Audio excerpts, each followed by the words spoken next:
Assalamualaikum warahmatullahi wabarakatuh. Apa kabar anak-anak? Semoga semua dalam keadaan sehat walafiat ya. Baik, hari ini kita bertemu kembali secara virtual. Ini adalah pertemuan kita yang kedua. Nah, untuk hari ini kita akan membahas materi selanjutnya ya. Oke, sebelum kita lanjut ke materi yang akan Ibu bahas pada hari ini, ayo siapa di antara kalian yang sampai dengan hari ini belum mengumpulkan tugas? Nah, oke, siapa yang belum membuat tugas, silakan ya. Masih Ibu maklumi dan masih Ibu tunggu tugasnya ya. Jangan sampai nanti kalau tugas sudah menumpuk, kalian baru mau menghadap Ibu untuk mengumpulkan tugas. Nanti kalian sendiri loh yang mungkin bisa-bisa tidak naik kelas. Mau anak-anak? Tidak kan? Oke ya, jangan seperti itu ya anak-anak. Baik, hari ini kita akan membahas materi mengenai operasi bilangan bulat, yaitu operasi penjumlahan dan operasi pengurangan. Nah, bisa kalian lihat pada buku paketnya itu ada di halaman 7 sampai dengan halaman 12 ya anak-anak. Oke, sekarang kita mulai saja. Nah, untuk operasi penjumlahan itu nanti akan ada dua Ibu bahas. Yang pertama dengan menggunakan garis bilangan dan yang kedua tanpa menggunakan garis bilangan. Diperhatikan ya anak-anak, disimak baik-baik. Jika ada pertanyaan nanti langsung saja japri dan tanyakan sama Ibu, oke? Baik anak-anak, sekarang kita bahas yang pertama menggunakan operasi penjumlahan dengan garis bilangan ya. Silakan dibuka bukunya pada halaman 7. Sekarang Ibu kita langsung ke sampel, ke contoh soal ya. Misalkan di situ ada contoh soal 3 ditambah 2 ya. Namanya contoh 3 ditambah 2. Nah, kita diminta untuk menggunakan garis bilangan ya.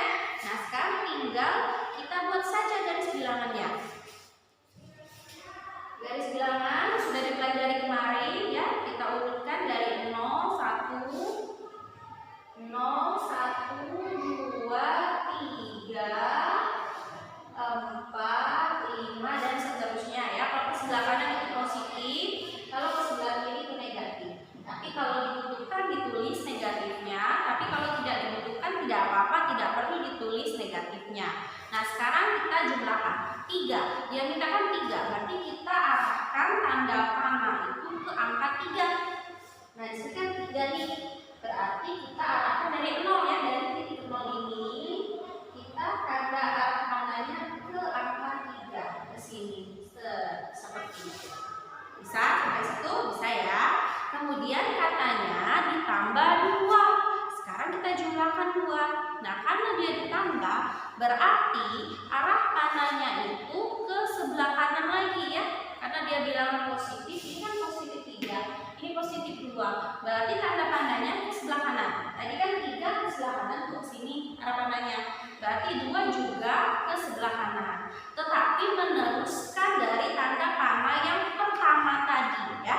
Nah, dari sini kita teruskan. Dia minta 2, berarti 2 kali 1, 2. Berarti sampai di angka 5, betul. Artinya 3 ditambah 2 itu hasilnya sama dengan 5. Bisa sampai di sini? Paham gak anak-anak? Insya Allah paham ya, ini masih gampang loh. Oke, tadi contoh yang pertama. Sekarang Ibu kasih lagi contoh yang kedua. Yang di contohnya itu ada bilangan negatif ya. Kalian jangan bingung. Kalau yang tadi semua bilangannya positif, seperti itu tadi jalannya gampang. Tinggal diteruskan saja tanda panahnya ya, sesuai dengan angka yang diminta. Nah, sekarang kita coba contoh yang kedua, ada tanda negatif. Contoh yang kedua, 3 ditambah negatif 1. Nah, dari negatif 1-nya, bagaimana caranya menggunakan garis bilangan? Sama saja ya, tolong disimak, diperhatikan gerak-gerik tangan Ibu ini. Nanti kalian tidak paham kalau tidak diperhatikan. Oke, sekarang kita gambar dari garis bilangan seperti tadi. Kasih angka 0, 1, 2, 3, 4, dan seterusnya. Sebelah sini boleh kalau mau ditulis min 1, min 2, dan seterusnya. Nah, sekarang kita minta soalnya itu di sana katanya 3, positif 3. Berarti tanda panahnya ke kanan ya. Karena dia positif 3, berarti tanda panahnya ke kanan. Dari titik 0. Yang pertama kali kita mulai itu dari titik 0 ya.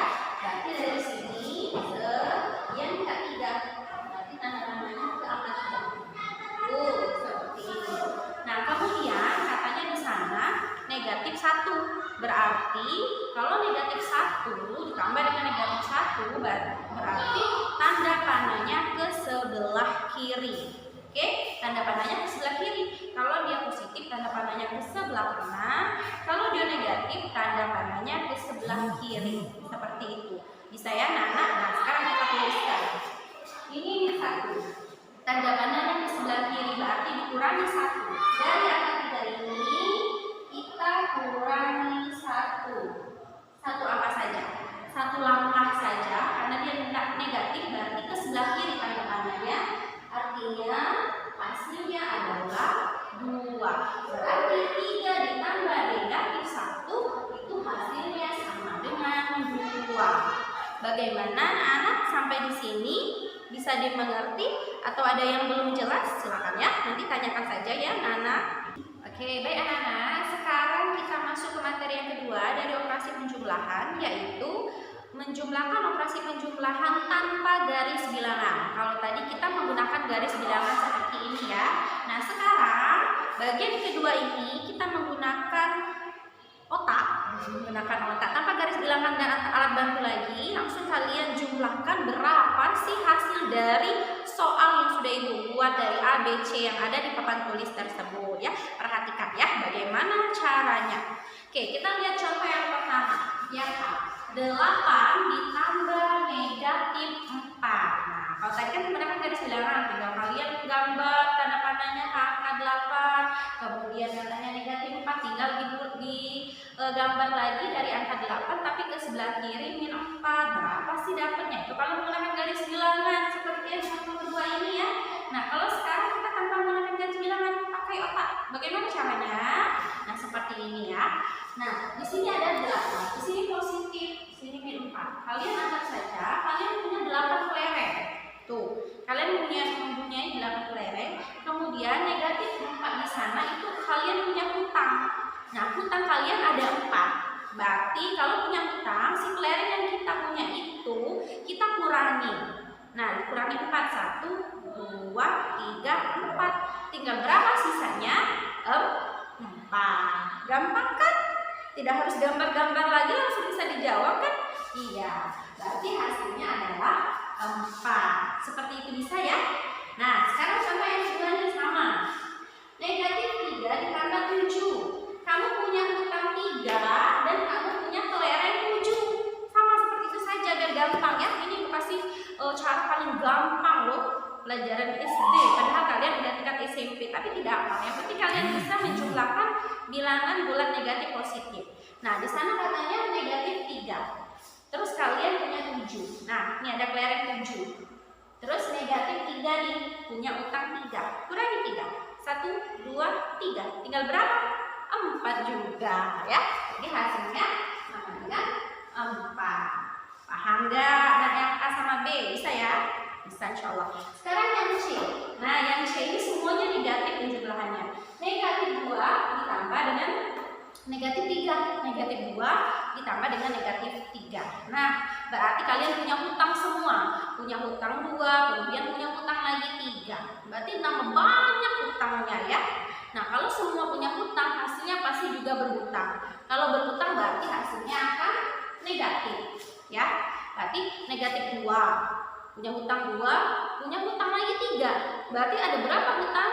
Ada 5. Berarti hasilnya adalah berhutang 5 alias min atau negatif 5. Oke, seperti itu. Sangat gampang dan mudah sekali dan cepat menjawabnya tanpa harus menggunakan garis bilangan. Kalau soal-soal pilihan ganda nggak usah lagi gambar garis bilangan, langsung jawab seperti ini saja ya, karena kita harus cepat. Bagaimana anak-anak sampai di sini? Ada yang belum paham atau belum mengerti? Nanti langsung jawab ibu ya. Oke, baik anak-anak. Sekarang kita lanjut ke materi selanjutnya tentang operasi pengurangan. Nah, di operasi pengurangan ini juga sama. Kita bisa menggunakan alat bantu berupa garis bilangan atau langsung saja seperti tadi tanpa alat bantu. Nah, sekarang kita bahas dulu menggunakan garis bilangan. Jadi kalau kalian bingung menggunakan cara yang kedua, bisa boleh menggunakan garis bilangan ya. Sana sudah ibu tuliskan contoh soal, misalnya 8 dikurang 2. Itu sepertinya gampang banget ya. Kalau langsung dijawab, insya Allah bisa kalian ya. Tapi nggak apa-apa, kita belajar menggunakan garis bilangan. Bagaimana sih menggambarkan 8 dikurang 2 dengan garis bilangan? Perhatikan ya. Oke, kita gambar seperti tadi. Garis bilangan 0, 1, 2, 3, 4, 5, 6, 7, 8 ya. Kalau mau dituliskan biar 1 juga boleh. Kemudian katanya di sini 8 dikurang 2. Tadi kata Ibu 8 itu kan positif, berarti tanda panahnya ke sebelah kanan ya. Kalau dia positif ke sebelah kanan, kalau dia negatif ke sebelah kiri. Dimulai dari angka 0, selalu diawali dengan angka 0. Oke, dari sini kita geser tanda panahnya ke angka 8. Tuh, sini ya. Nah, sudah. Kemudian katanya dikurang 2. Nah, kalau dikurang tadi bagaimana? Tanda panahnya kemana? Ke sebelah kiri, betul. Jadi tanda panahnya ke sebelah kiri. Dari mana nulisnya? Dari angka 8, jangan dari angka 0. Angka 0 itu untuk memulainya saja. Kalau sudah di sini kurang 2 itu mulainya dari angka 8. Ingat tadi kalau dikurang berarti tanda panahnya ke sebelah kiri ya. Oke, dari sini dia minta dikurang 2. Berarti 2 langkah. 1, 2. 2 langkah saja karena soalnya minta dikurang 2. Berarti tanda panahnya kita ke angka berapa nih? Angka 6. Berarti betul ya. 8 dikurang 2 hasilnya sama dengan 6. Bagaimana anak-anak? Bisa nggak? Bisa ya insya Allah. Ya seperti itu kira-kira. Jadi ingat ya, kalau dia positif ke sebelah kanan tanda panahnya, kalau dia negatif ke sebelah kiri. Cukup diingat seperti itu. Dimulai dari angka 0, kemudian dilanjutkan dari angka selanjutnya. Jangan dari 0 lagi kalau sudah yang kedua ya. Bisa ya? Oke, sekarang kita coba contoh soal dengan yang cara kedua atau tanpa menggunakan garis bilangan. Kita lihat ya. Sama seperti penjumlahan tadi, caranya juga sama seperti itu. Kita lihat contoh soal. Yang A misalnya. Berapa ya? 6 dikurang negatif 4 sama dengan titik-titik berapa? 6 dikurang negatif 4 sama dengan titik-titik. Sekarang kita jawab ya. 6 di sini negatif dikurang negatif 4. Kalau kalian ketemu soal seperti ini, kalian jangan bingung ya. Tinggal kalian kalikan saja bilangan ini, berarti negatif dikali negatif positif, berarti 6 ditambah 4 sama dengan berapa? 10. Bisa ya? Kalau 6 tambah 4 bisa penjumlahan, bisa kan? Seperti itu. Bagaimana? Masih bingung nggak? Coba lagi ya contoh yang B. Min 3 dikurang apa ya? Min 5 sama dengan titik-titik-titik. Nah, min 3 dikurang negatif 5 sama dengan titik-titik. Sekarang kita jawab. Min 3 kita tuliskan lagi. Ini bisa kita selesaikan. Min kali ini plus, jadi positif 5 sama dengan titik-titik. Nah, dia punya hutang 3, kamu punya kelereng 5. Ada 5 kelereng, tapi punya hutang min 3. Punya hutang 3. Berarti kita kurangi 1, 2, 3. Tinggal berapa kelerengnya? Tinggal 2. Positif atau negatif? Positif ya. Hasilnya sama dengan 2. Karena yang kamu punya kan lebih besar, lebih banyak daripada hutang. Kalau hutangnya yang lebih banyak berarti hasilnya negatif. Berhubung itu yang punya kita tuh lebih banyak, berarti hasilnya positif. Jadi min 3 ditambah 5 sama dengan 2, atau min 3 dikurang min 5 itu hasilnya sama dengan 2. Oke, sampai di sini bagaimana? Ada yang bingung kah? Atau ada yang belum mengerti? Langsung japri saja ya. Silakan tanyakan sama ibu ya anak. Karena setelah ini akan ibu berikan tugas yang kedua untuk kalian dan akan kalian kumpulkan pada hari Senin depan ya. Jangan sampai tidak ngumpul, jangan sampai ada yang terlambat, karena jika terlambat tugasnya akan terus-menerus menumpuk dan itu akan menjadi hal terberat bagi kalian sendiri ya. Seperti itu ya. Oke, kalau tidak ada lagi yang ditanyakan, cukup sekian materi kita hari ini. Nanti kita lanjutkan kembali pada pertemuan selanjutnya. Ibu akhiri dengan wassalamualaikum